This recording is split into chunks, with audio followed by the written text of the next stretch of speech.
বিবাহ মানে কি প্রেম শেষ হয়ে যায়?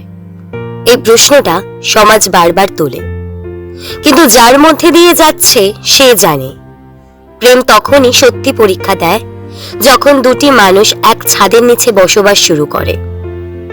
প্রেম তখন আর শুধুই চোখে চোখ রাখা নয়, কবিতা লেখা বা ফোনে ঘন্টার পর ঘন্টা কথা বলাও নয়।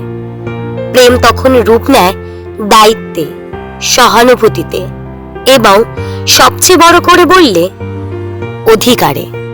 নমস্কার, আমি বিপাশা। আজকে আমার গল্পের নাম অধিকার। কলকাতার ব্যস্ত রাস্তায় অফিস শেষের ভিড়, চারপাশের ক্লান্ত মুখ, ট্রাফিক হর্ন, বাতাসে ধুলোর গন্ধ। রিমি ধীর পায়ে বেরিয়ে এলো সিলভার স্ট্রিট কর্পোরেটের বিল্ডিং থেকে। চোখে কালো চশমা, কাঁধে ল্যাপটপের ব্যাগ, গায়ে হালকা হোয়াইট শার্ট আর নেভি ব্লু প্যান্টস। দৃঢ়তা যেন তার পোশাকে, ভঙ্গিমায় মিশে গেছে। সেই মেয়েটা যে একসময় কলেজে কবিতা লিখত, এখন মাল্টি ন্যাশনাল কোম্পানির ডিরেক্টর। বয়স 30 পেরিয়েছে, কিন্তু চোখের দীপ্তি বলে জীবনে থেমে থাকাটা ওর স্বভাবে নেই। বাইরে গাড়ি নিয়ে অপেক্ষা করছিল ওর স্বামী অরিন্দম, ইংরেজির প্রফেসর, শান্ত স্বভাবের, কিছুটা অন্তর্মুখী। রিমি তার ঠিক বিপরীত প্রকৃতির। গাড়িতে বসতেই রিমি একবার চোখ ফেরায় ওর দিকে। তমালদার সাথে দেখা করতে বলেছিলাম, করেছো?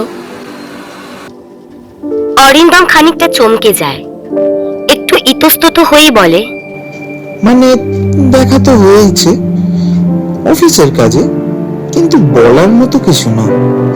রিমির কণ্ঠ এবার দৃঢ় হয়। কিন্তু তুমি সকালেই বলেছিলে আমাকে জানাবে, ঠিক কেন জানাওনি? আমি এটা জানতে চাই অরিন্দম, এটা আমার অধিকারের মধ্যে পড়ে।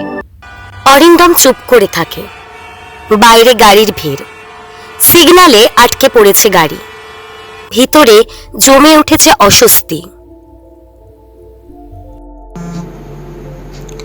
রিমি, তুমি সবসময় এত স্পষ্ট করে কথা বলো, আমি মাঝে মাঝে ভয় পাই। রিমি চোখ সরায় না। ভয় পাও? আমাকে? কারণ আমি সোজা কথা সোজাভাবে বলি, অধিকারের দাবি করি। প্রেম কি শুধু চুপচাপ মেনে নেবার নাম? তুমি যাকে ভালোবাসো তার প্রতি কি তোমার কোনো দায়বদ্ধতা নেই? অরিন্দম মুখ তুলে চায়। রিমি এবার একটু ধীর স্বরে বলে, আমি তো কখনো তোমার স্বাধীনতায় বাধা দিইনি অরিন্দম, বরং তোমার পাশে দাঁড়িয়েছি সব সময়।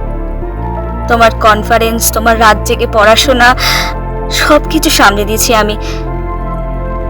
আমি চাইনি তুমি বদলে যাও অরিন্দম, আমি শুধু চেয়েছি তুমি স্বচ্ছ থাকো। গাড়ির ভেতরে কিছুটা নীরবতা।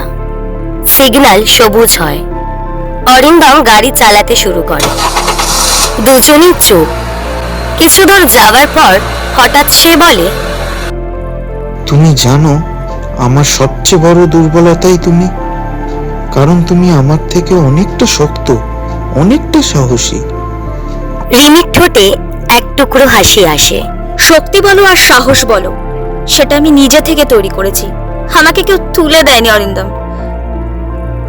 তাই আমি যা পেয়েছি তার প্রতিটা জিনিসকে ধরে রাখার জন্য আমি খুব ভালোভাবে লড়াই করতে জানি। তুমি আমার জীবন সঙ্গী অরিন্দম, আমার ভালোবাসা। কিন্তু ভালোবাসা মানেই তো নিজেকে হারিয়ে দেওয়া নয়। আমি চাই তুমি জানো আমার জায়গা আমি কিভাবে বানিয়েছি, আর সেটা কেউ মুছে দিতে পারবে না। অরিন্দম গাড়ি থামায় এক মোড়ের ধারে। রিমির দিকে চেয়ে বলে, তোমার এই ভালোবাসার ভেতরেই আমার সবচেয়ে বড় নিরাপদ আশ্রয়। তুমি ঠিক বলো, ভালোবাসা মানে অধিকার, ভালোবাসা মানে সম্মান। আমি সেটা শিখেছি তোমার কাছে। রিমির চোখে এক ফোঁটা জল চিকচিক করে ওঠে। সে জানে চোখের জল দুর্বলতা নয়, সেটা একটা শুদ্ধ অনুভূতির রূপ। সে বলল, তুমি পাশে থাকলে আমি আরো বেশি শক্ত হব অরিন্দম, সেটা তুমি খুব ভালোভাবেই জানো। অন্ধকারে ভেসে আসে শহরের আলো। গাড়ি আবার চলে, দুজনের মধ্যে নীরবতা, কিন্তু এবার সেটা বোঝাপড়ার, আত্মবিশ্বাসের এবং অধিকারের।